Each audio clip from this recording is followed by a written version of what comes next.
So I think my sister is her husband's property, yes. When a bride is walking down the aisle to marry the groom, the father walks next to her and gives her away. True or false? But I've been married twice, as it turns out, and on both occasions, I didn't believe that the woman was being handed to me as chattel, as property. Perhaps the way the reason I'm asked that question repeatedly, and I'm asked in a loaded way. Would you rephrase what you said there? The way I would say things before I was famous, I have to take personal responsibility and accept that if I make a video that 500 people see and 1% of them misunderstand it, that's not a problem. If I make a video that 5 million people see and 1% of them understand. So specifically on that point, I think my sister is her husband's property. She took his last name. She married him. She wanted to join his family. She has said it herself. Right. So she's still a sovereign individual. She's absolutely not a sovereign property individual. means that the husband owns your sister. Listen, my friend, if you want to argue about this, you need to go back to the Bible, to the Quran. You need to argue with religious. No, I'm not talking about anything in the Bible or Quran. But that's what it says. No, I'm asking you what you think. I think that if a woman marries a man and she decides to take his last name, that they have different roles and responsibilities within that marriage, and I believe that. That's not the question. I believe the father. The father hands her. Don't behave like a politician. The father hands her to the man. Right, but don't be a politician, because I think you're a straight talker, right? You keep telling me you're a straight talker. I think my sister is her husband's property. Do you regret saying it like that? I understand that with my newfound fame, perhaps it could be phrased differently. However, I still believe that a woman is given to the man in marriage. That's what I believe. Yeah, but not as property. No, the property is the word that other people use when they ask me the question. But as an equal partner in a loving union. That's what marriage actually means. It doesn't mean that when you get married, the woman is given to you as a bit of chattel. Agreed. So why say it?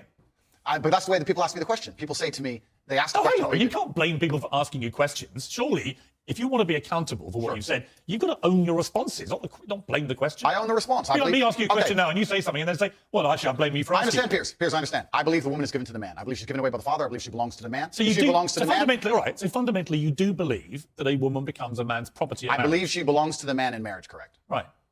You're a smart guy, right? Correct. There's no denying that. You're smart, you're a good talker. I've seen a lot of the stuff. But what I don't think you quite fully understand. No, I understand is very well. When young, impressionable people who are not as smart see things like, I think my sister is her husband's property, yes, and you've just reaffirmed that belief, they think that they have the right to own women. I understand that very well, Piers. That's why people think you're a misogynist. Completely. I understand all of this very well, which is why when you're saying I was backtracking, I'm not. Do you have any regret, though, over the way you phrased this stuff? When I was not nearly as famous and I was making long format content, I was not sitting there anticipating I'd become the most Googled man on the planet and that few seconds could be taken out of context. That was not my anticipation. No, but it's still what you believe. It's what you believe now. So what's the difference? You're asking me, you're saying that young people who are impressionable. If you said to me, look, Piers, honestly, I've had time to think about this and I wish I hadn't said it, I don't believe that. That's one thing. Actually, you've said the opposite. You said, actually, that's what I think, yeah. I believe that a man has a duty to protect and provide for a woman. I believe that a woman's father gives her away to the man. That's what I believe, and that's in my marriage. That's the circumstance I'm going to live under. If people want to live in a different scenario, that's completely theirs. Their prerogative. Authority implies that I have the moral right to sit and say that that's an irresponsible thing to do, and I'm responsible for That's not what authority means. Well, I'm not going to. If you think I'm going to lock somebody up in their room, is that what you're implying? No, I don't think you know what authority means. I know what it means. I'm saying that if I have a different description of what authority means. If I have responsibility for her safety, then I have to have the authority to tell her not to do unsafe. Yeah, but authority means that you have some form of control over this woman. And I'm explaining very, very clearly. If I have responsibility over said subject, I have to have authority over it. So let me say you have children, right? Literally, but the point I'm trying to make. So you accept that? I accept that. You used the analogy of responsibility for a child. My friend, these are actually really important things. They're important things, but you interrupt me every 5 seconds, so it's hard for me to actually explain my point. The point I'm making here is very simple. You have children, and you're responsible for their safety, so you're going to have authority to say, don't go out at night, perhaps, because you want them to be safe. I have legal authority. You have a legal authority. Yeah. Legal authority.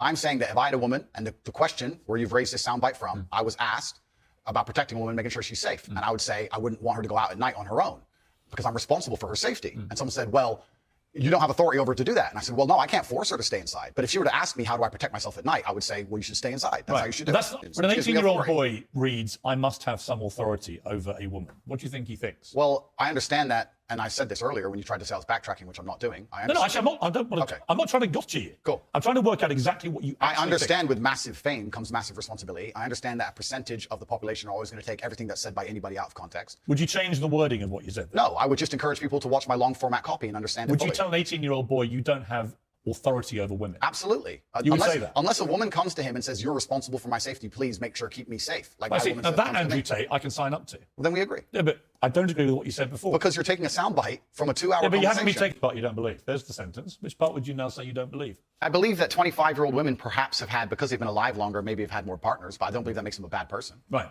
But you understand that the way you phrased it makes every 25-year-old woman understand. a bad person. No, I don't think so. Of course you do. You're not stupid, come on. Piers. Andrew, you're not stupid. Are you sorry? I don't want anybody to be offended by anything I say. I want to be a positive force in the world. I don't want anybody to hear what I say and make them feel bad about themselves. I want all people to live righteous and good, whether they're male or female. And anybody You lead a righteous life? I think righteous is living true to your heart and knowing that you're doing good by people, not snaking anybody, not lying to anybody. I know I live a very righteous life. Why are you single?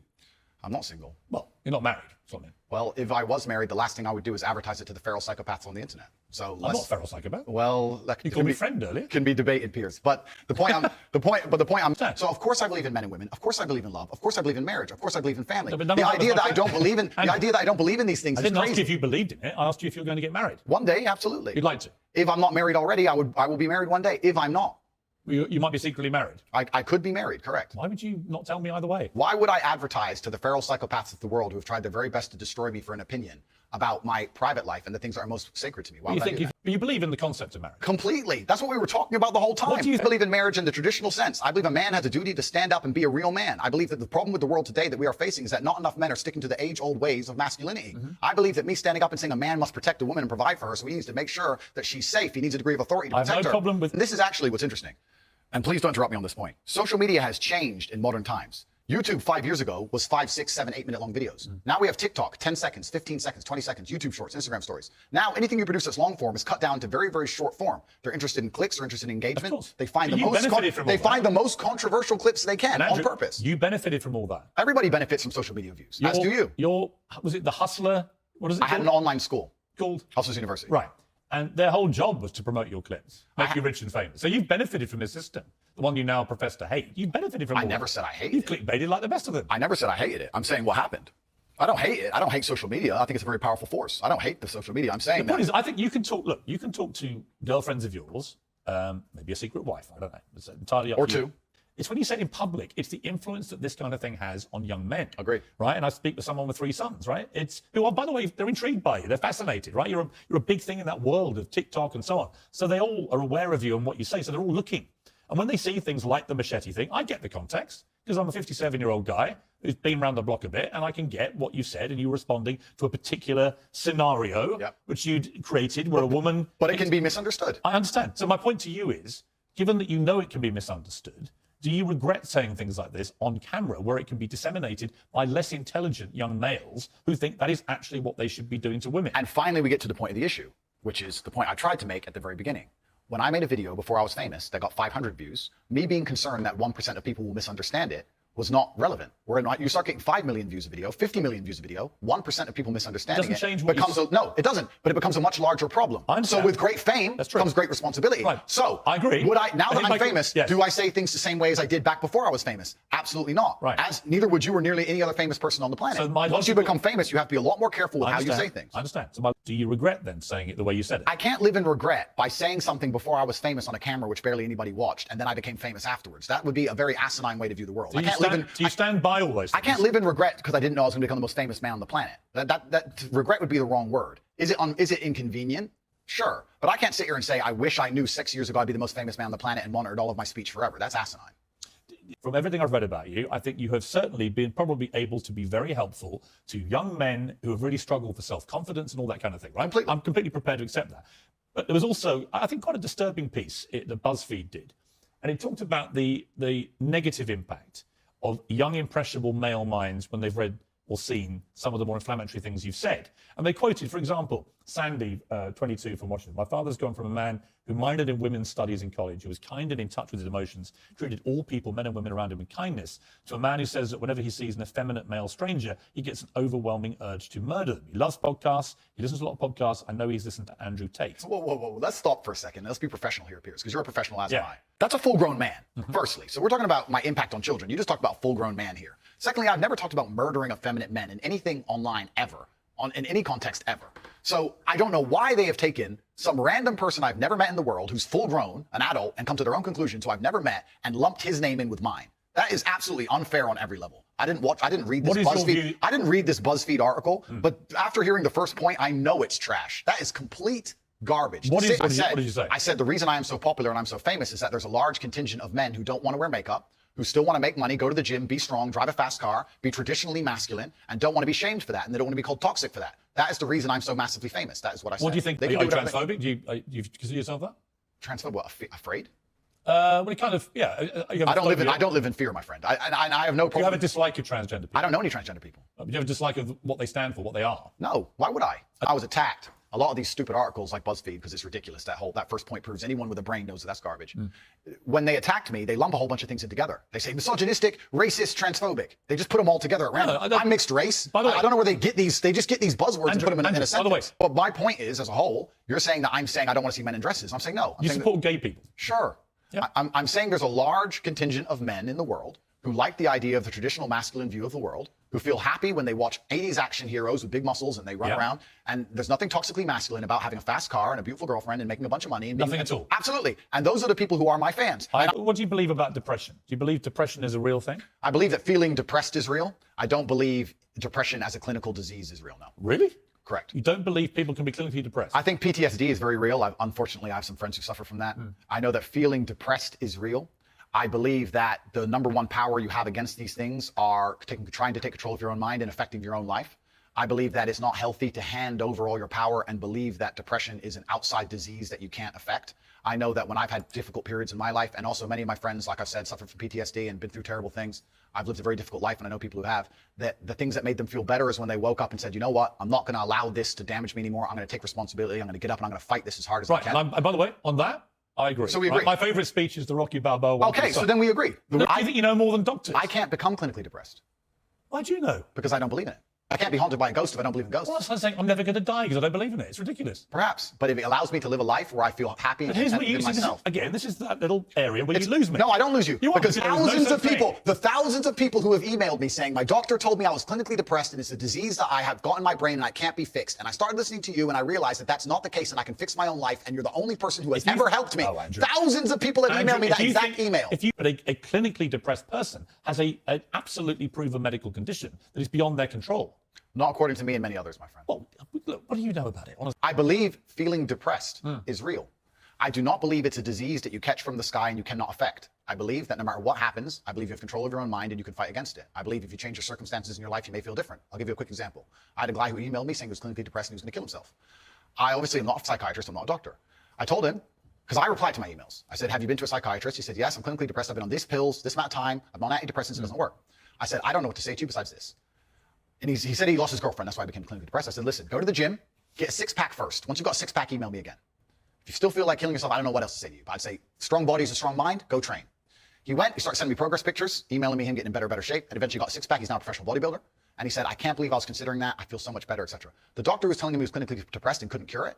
He started taking control of his own life, and now he felt better. Now, I'm not saying it's the case for everybody. No. I'm just saying. That's my question, though. Have you seen the guy's medical records? Of course not. I just told you the story. So you're just taking his word for it? I am taking the word of a man who emailed me with a bunch of medication and specific So you're denying proven science because one guy writes to you who you help and you've not seen any evidence he ever had clinical depression diagnosed. I'm denying the idea that... And on the back of it, you go on your rants in public to tens of millions of people denying something because this guy writes to you and says he had it and you cured him. And I think that's a dangerous mindset, Andrew. That's fine. And that's where you don't have a responsible view of your influence over Disagree. people. It's very responsible because I'm saving people's lives. I disagree that if you feel depressed, I disagree that you cannot affect it and change your life and take control and fix yourself and feel happier. I disagree with that. I refuse to accept that there are people out there who cannot become happy, contented individuals. I refuse to accept we live in a world where God has created people who, no matter how hard they work and how good their life becomes, can't be happy. I don't accept that. I accept that the universe is a very giving place and that God loves all of us. And if you try your best and you work hard, you can become a better person. And I also will argue with you, and I'll counter the point that you sitting here on your platform telling people they have clinical depression, there's nothing they can do about it,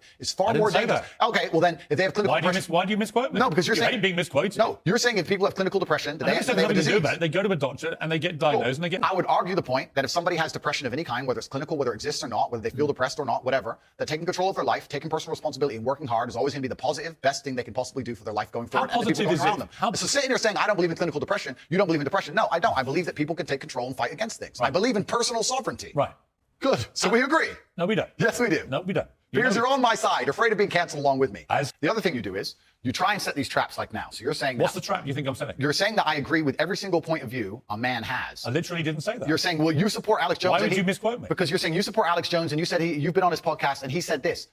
I don't know. What do you think of Alex Jones? I don't know everything he said. What do you think of him? I think I think on his podcast, he was cordial. I think he was professional on his podcast. I've also done podcasts with rabid leftists and people who openly hate me. Is it wrong? I do a podcast circuit. Okay. So and I don't know everything he's ever said. When somebody like and I don't know what you're trying to get me here because I did a podcast. If you let me get a word in edgeways, I'll tell you. It's a lame trick. If you let Alex Jones said that Sandy Hook didn't happen, it was staged by actors. Okay. This compounded the appalling grief of the families of those poor 20 children who were gunned to pieces by a lunatic with an AR-15 semi-automatic rifle. And this guy poured petrol onto that grief quite deliberately to make a huge amount of money from his InfoWars fake news bullshit. And as a result, a lot of the families have now sued him and they've won. And he's going to have to pay back tens, maybe hundreds of millions of dollars in damages to these families. And quite right, it won't do anything about the pain he caused them. Some of them actually had people turn up outside their houses with guns, because Alex Jones had told them that these parents were making it all up. They were all staged actors. It was all run by the government. What is your view of Alex Jones? I don't see why any of that has to do with me. It's very interesting. I've done the guy's podcast. I know him well. He was professional and courteous to me. When I meet somebody and they show me respect, I show them back. Respect. That's what I do, as I did with you. You respect him? If somebody shows me respect, I show them respect back. So if Adolf Hitler showed you respect, you'd respect him back? That's a stupid question. It's not. If in 1931 I was walking through Germany and a man come up to me and said, sorry for bumping into you, I'd say, sorry, no problem, mate. I'd show respect back. I don't know, what are you trying to say? That I sanction the Holocaust? You literally just said if somebody respects you, you respect them back. I say if somebody shows me respect, I show respect back. That's a good way to go through life. Whoever it is. If somebody shows me respect and is courteous to me, I'm courteous back. How can you respect somebody who caused such misery and pain to Sandy Hook? I have no idea the specifics of the thing you're discussing. I don't understand any of it. Well, I don't know anything about it. You told me your version of events. When did you go on the podcast? I was on the podcast about four times in the last 4 years. I did one relatively recently. So four times you went on Alex Jones's podcast. Correct. Promoting him, helping him make money. I don't think it was promoting and helping him because... Well, it's his podcast. Well, yeah, but I've been on the podcasts of people who absolutely hate me. I've been on liberal left-wing podcasts. I've been on feminist podcasts. And no, you just sat here saying I would like you to agree, perhaps we can agree on this point, that I'm not feminist. I go on feminist podcasts. I do a podcast circuit. You're trying to get away from the point, because what you did is you're trying to say, because I did a podcast, I sanction all of this person's views. And I'm saying I do 5 podcasts a week. I do 5 podcasts a week, and I don't sanction 100% of the views of any other person on the planet, because I'm an individual and he has an individual views, as do you. So I don't know why you're trying to come at me with one of his views and pretend that's something to do with me. It's a pretty big view. No, but it's a lame trick, Piers, and you're better than this. So let's move on. What are you talking about? If Vladimir Putin had a podcast, I'd go on it. If Joe Biden had a podcast, I'd go on it. If a feminist has a podcast, I'd go on it. If Alex Jones, I don't see the point you're making. There's no point here. You're digging, but there's nothing to find. Well, I'm not. I'm taking your position that if somebody shows you respect them. I think that. I'm saying there are lots of people in the world I do not respect. If Vladimir Putin showed me respect, I would not respect him. That's your opinion. But sitting here, Piers, saying that I'm on an uncensored show, and in your intro you said that it's important that we don't have echo chambers and we have varying and that we have varying opinions. Correct. But then you're saying the people you don't like, you wouldn't go on their podcast. No. So you are a hypocrite. No. I will go on anybody's podcast and discuss any point. I don't think you understand what censorship means, do you? Like a lot of words we've had problems with. Hang on. What do you think censorship means? Don't hide from the fact that you're saying you will only do podcasts with people you like. Why do you think that's censorship? No, that's your prerogative. My prerogative is What does it do with censorship? I'll discuss opinions with anybody, and I've done hard left wing. Why are you not asking me about the podcast I've done for the people who are hard liberal left wing? By the way, I don't care whether they're left or right. Okay. Extremists to me are all nuts, right? Then we agree. Yes. So perfect. Good. I'm here on your show. I'm providing you with content. You're giving me a platform. And nobody's using each other. It's mutual. We don't agree on a whole bunch of issues. That's fine. And here we are. I think we've had a robust exchange. Yeah, just like I've done on nearly every other podcast. And if someone were to come and say to me in the future, there's something, heaven forbid, there's a skeleton in your closet, and someone were to come to me and say, you were on Piers Morgan's show, did you know he's X or he's done X? I would say that's absolutely nothing to do with me. Right. But I make the same point protecting you. I don't know what you do. I don't know your personal life. I can guarantee one thing. I will not be inventing stories about the families of kids. I hope not. I hope you're a righteous person. But I don't know. I'm not claiming to be a righteous person. I don't know. I'm just saying that I just think it's interesting that you have no moral compulsion about going on people. It's not about moral compulsions. It's about I don't know what you do, Piers. You could have a bunch of skeletons in your closet, my friend. I don't have a clue. I'm here on your TV show. I'm sure we all have lots of skeletons. Let me ask. What do you think it means? What is feminism? I think that the idea of feminism is that men and women are equal under the law. And do you believe that? Completely. We should be treated completely equal. Yeah, but we are equal under the law. Wouldn't you agree? Not really. I think there are still some issues in the world where, certainly in workplace, the gender pay gap remains. They're not treated equally in most cases, women. Well, that can be discussed, the gender pay gap. I think that women should go to work. I think women should work completely. You do? Why wouldn't they? Because in the parts of the country, of the world you were mentioning earlier that have different views on women, they don't go to work. In the parts of the world that person from the podcast was from, for the point I made, yeah, they didn't. But I don't live in those parts of the world. I think women should be free to work if they choose. I think it's very important that the family unit remains. I do believe that in my personal view, the most important and respectful thing a woman can do is become a mother. I think that having children is a beautiful thing. But obviously, if a woman wants to work and wants to have a career, especially now with paternity leave or maternity leave, and she can manage to do both, Why wouldn't I want women to work? I don't know why anyone would ever assume I don't want women to work or think women can't work, because I said that I should keep them safe sometimes. Good. It's interesting how people extrapolate. Andrew said that he's responsible for a woman's safety, and he said that that gives him authority to make decisions for her safety, and that's been misconstrued, and he's a bad person. He believes that women are property. So, but now we believe that Andrew doesn't believe in love. Andrew doesn't believe women should work. Andrew, I don't know where all of that comes from. I believe women are sovereign individuals, and they can make any choice they so desire. Good about young men, though, all aspire to be like you. And I don't think that I put a magic spell on anybody. I think there's a whole bunch of men in the world who understands my value. And if men grow up to be like me, you're gonna have a whole bunch of people with no criminal record, dedicated athletes, who protect and provide for the people close to them, are fantastic for the economy. And I'm certainly not the worst influence out here, Piers. You have Lil Nas twerking on the devil on music videos, which our children are digesting. You have drill artists singing about knife crime epidemic. You have rabid psychopaths on whether the right or the left announcing violence on the other side. You have all these insanities in the world. And because I sit here and say, yeah, perhaps. Now you've laid it out and it offended you, I understand. I didn't say it offended Okay, cool. I just read you the things. You read things that you said they could be offensive and some people are offended. Well, some people definitely were offended. Absolutely. But the point I'm trying to make is this. I'm not the devil. There are certainly worse people than me. And I don't disagree and they exist. with that. And I'm saying that my core tenets for the people who don't understand me are self-accountability, so I'm accountable for everything I've ever said. My core tenets are responsibility, so I'm responsible for everything I've said. My core tenets are traditional masculinity to a degree, which involves protecting and providing for women. And I'll make another point here that needs to be said. The number of women who have stood up and stuck up for me is ignored. Thousands of women are making videos saying, I've met Andrew Tate, he's such a nice guy. I wish I had a man like Andrew Tate who felt responsible to protect and provide for me. You know what? I do belong to my husband. That's why I married him and I love him. We ignore the thousands of women who stood up and stood by me and said everything I said is true. And we're taking a very vocal minority who have taken things I've said and are pretending to be absolutely and utterly devastated by them for some reason. Is that a lot of things you say you wouldn't say now that you've said before? But I'd say it differently, perhaps. Yeah, right. So to me, that's an acceptance. Not just that you want to get back on platforms, because maybe that was one of the reasons you were no platform, but that you've recognized and understood the potential harm to the wrong kind of impressionable mind by some of the things you've said. Would that be fair? I think that's 80% fair. I recognize and understand that with massive fame, you have to be more careful about being misconstrued. Like I said earlier, 1% of people misunderstanding you doesn't matter with a small audience. It matters with a very large audience. With power comes responsibility. I still believe the things I say. I do not want to be a negative force for the world. I also understand that I am a man who's lived a very difficult, nuanced life, and I am capable of making nuanced points that may be misunderstood by teenagers. However, that can be said about anybody and everything. Every opinion online can be misunderstood by children. Trying to protect children from the internet is a very interesting subject in and of itself, because I would argue that 80% of the content on the internet can be negative or detrimental to a young mind that doesn't understand the world. Yeah. I'd argue that all of it. We just talked about music videos and dancing on the devil and, Listen, all this stuff. All this stuff is dangerous. By the way, I think you make a very good point on that. So, a lot of these rap stars, the lyrics, the videos, I think far exceed anything that you've been accused of doing. Completely. Because in a lot of cases, some of them promote non-consensual activity with people, right? And I just think that crosses a line you have, as far as I've seen, you haven't crossed that line. No, I haven't. I think the reason I've been attacked and vilified is because of the popularity, because I became so massively famous, not because of what I was actually saying. So as a professional, I analyze that and I understand that, okay, I'm massively famous now and certain things have been taken out of context. However, I still do believe I'm a force for good in the world. And I'm not going to sit here Have and you say, changed though?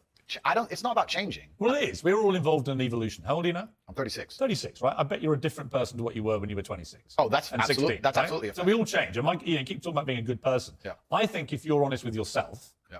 that you can see why people found a lot of the stuff you said problematic and misogynist. And I think you've recognized you wouldn't express yourself in that way again because you've understood that it's caused a lot of harm. And that's really what I wanted to get to today, was an acknowledgement by you that these things clearly were said in the wrong way, created the wrong impression if you didn't mean them the way you intended them, and can therefore have a malevolent influence when you have a huge following. Yeah, when you have a huge following, you certainly have to be a lot more careful about how you get certain points across. That's absolutely a fact. Andrew, I appreciate you coming all the way from Romania. Thank you. It's been an interesting conversation, and I thank you for having me. Cheers, man.